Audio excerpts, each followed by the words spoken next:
Hey everybody, it's on screen, off screen. I'm glad you guys are here. Josh, let's start with your first topic. Go ahead. Let me scroll down past your giant, big, and bolded and whatever on the list. You couldn't read it last time, so I had to change it and make the notes look better. Well, I like that they're more organized, but you don't have to make it size 20 font and bold It's and not whatever. size 20 font, size 12. Didn't you No, ever it's not. take English class? 12 point Times New 14. Roman, single space. No, I'm just kidding. I don't care. Uh, 14. Sorry, I made it 14. I don't care. Yeah, I'm just go giving you ahead, crap. douchebag. My first one's Jedi Survivor. I know I have already beaten this game, but I decided to new game plus it and go back to it. It's one that I loved so much. I'd always wanted to do the new game plus to kind of play through and get to all those areas with all the abilities unlocked. And the coolest part to me is that I'm doing it with mods. I've never really been a big mod person. I Yeah, never played modded Skyrim for more than like an hour and a half total. that's so Um, sad. it's just not my thing. Uh, but I'm playing through Jedi Survivor as Revan, Oh, that's voiced by cool. Keanu Reeves, with Wow, the enemies being the clone troopers, specifically the 501st with Ahsoka's helmet thing. that's sick. And the game already looks gorgeous, and I know it's cool. It's really cool. Um, I'm not doing my normal thing and playing on the hardest difficulty because like I said, this was mostly just to replay through it and go to Mhm. those new areas and stuff. It's like way harder than the hardest difficulty was on regular new game. Really? Yeah, way harder. So, Way, did you get a way, way harder. It went from like a preteen, you know, Souls like to being like Bloodborne. Oh, that hard. Did Yeah, did did your mods change the difficulty? no. No. Okay. All of my Wow. mods are just aesthetics. Most of the mods for the game are just aesthetic. Um, That's crazy. but yeah, it got way, way harder. So like, it's new game plus. So I have all my abilities. I have all my skill points unlocked. So like, Mm-hmm. I have this maxed out character. Yeah. I still get one shot by the most pathetic enemies. Like little stormtroopers Yep, that can't shoot. yep. They hit Wow. me twice, I'm dead. Wow. That's And difficult. if like a higher ranked one or a more difficult one, like a mini boss or whatever, one shot every time. So I you have to don't be get to make perfect. mistakes anymore. So it's not even like Bloodborne, because Bloodborne you can make a mistake with most bosses and live. Yeah, yeah, Wow. That's yeah. crazy. I was not expecting this much of an increase of difficulty. Are you Like, having fun or is it too hard? it's too hard. Okay. Right? Like, I like a good challenge, Yeah. but the problem is I'm playing through the first area, and most of the time, the flamethrower guys are not a big deal. Hmm. Have you played through it before? No, I want Okay, to, but I you haven't. should. It genuinely is a really good Star Wars game. If it shared through our Steam family, I would have already played it. I just haven't bought it Oh, yet. I didn't realize it was not shared. That sucks.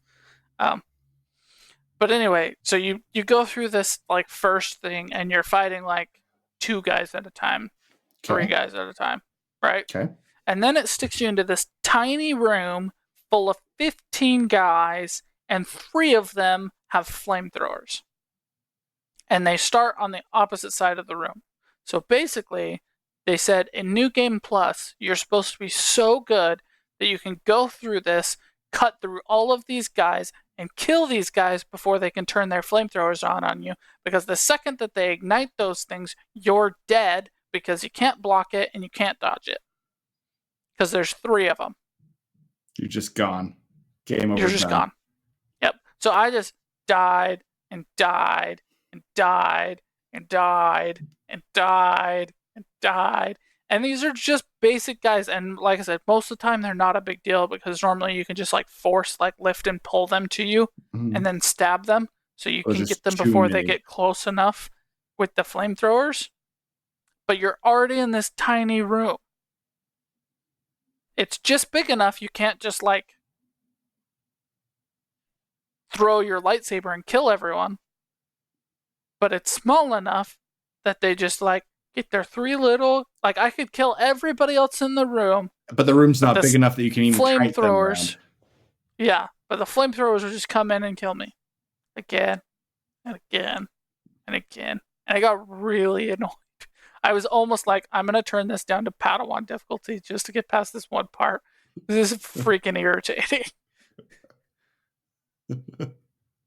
But I did get past it using a little bit of cheese. What did you do?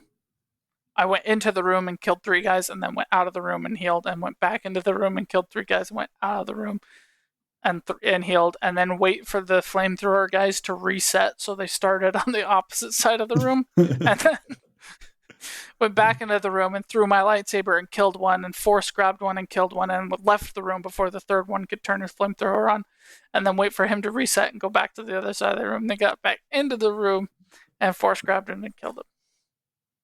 That's intense. Yeah, it shouldn't be that hard. You have to do that to be able to win. That's too hard. That's too hard. Yeah. Now you need a mod that makes you even more badass. I already have. I'm a fully upgraded character. I have all of the abilities.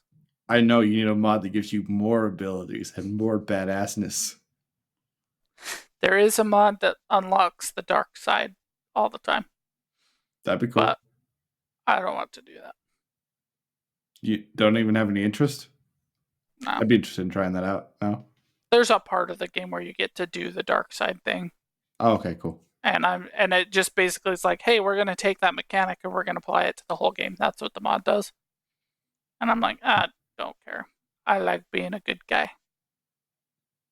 But one of the mods that I have is really stupid. It's called Rainbow Saber. And basically every time you swing the saber, it changes the color of it. I think that's awesome. So it goes like blue, red, yellow. I'm like, this is so stupid. It does not matter at all. But it's kind of awesome. Well, that's kind of awesome. That's cool, man. That's cool. It's one that I will play at some point. I just need to buy it, and I could probably buy it for not even that much at this point. I don't know. But I don't know. Put it on your wish list. I guarantee next week it's going to go on sale. You think so? That's what happens with everything that I add on my wish list. Really? Even a game that is like, yeah, even a game that I put on my wish list that is like $2, like literally $2. 2 weeks later, it was like, hey, this item's on sale. It's 50% off, and I was like, come on, guys. If I wasn't willing to spend $2, what makes you think I'm going to spend $1? I wonder if Steam does that on purpose. I wonder if that's actually I think they do. You think they do? I bet they do. Yeah. 100%. That's smart. It's smart. Yeah. Like, I don't know if you have notifications turned on, but I get the such and such item from your wish list is on sale all the time. I don't, but I have a ton of stuff on my wish list, so I bet I get a ton of emails. It's to an email that I literally never look at. I don't log into it. I don't know what I never get into it. Yeah, I bet you have tons of emails about items that are on your wish list that are now on sale. Probably, because I have like 200 items on my wish list. Yeah, my wish list is huge. I bet you do it all the time. But yeah, I feel like every single time, a week or two after I add it to my wish list, I get a sale notification for that thing. Okay. Yeah, I think it'd be worth. I bet they do it on purpose. I mean, spend $15-$20 on this game. You've raved about it for years at this point. Like, well, why not play it? It is the best Disney Star Wars game. Without a doubt. I mean, What other ones do you like? I liked the new Rogue Squadron. I thought it was missing some stuff, but could be better. Okay, But it was still cool. Like, I was hoping for like Forza meets Rogue Squadron, that'd be cool. in that I could like design my own ship and stuff, and I would get really into that. Designing my own X-Wing, painting it, adding decals, that kind of stuff. But That'd be that's sweet. not really what it was. And I was expecting like more interesting multiplayer stuff. Hey man, I bet that there's a mod that lets you do that. Jedi Survivor is $17.49 right now. So Oh, if you put it on your wish list, I bet you can get it for $12 for in a week. $12 in a week. $12 in a week. That'd be sweet. $12 is totally worth playing that game. I've wanted to play it Yeah. for a very long time. Yeah. Very long time. I liked Star Wars Battlefront 2's campaign. Okay. I did too. I thought that one was pretty good. I But liked Lego Star Wars The Skywalker Saga, even though I never played the sequel trilogy from it.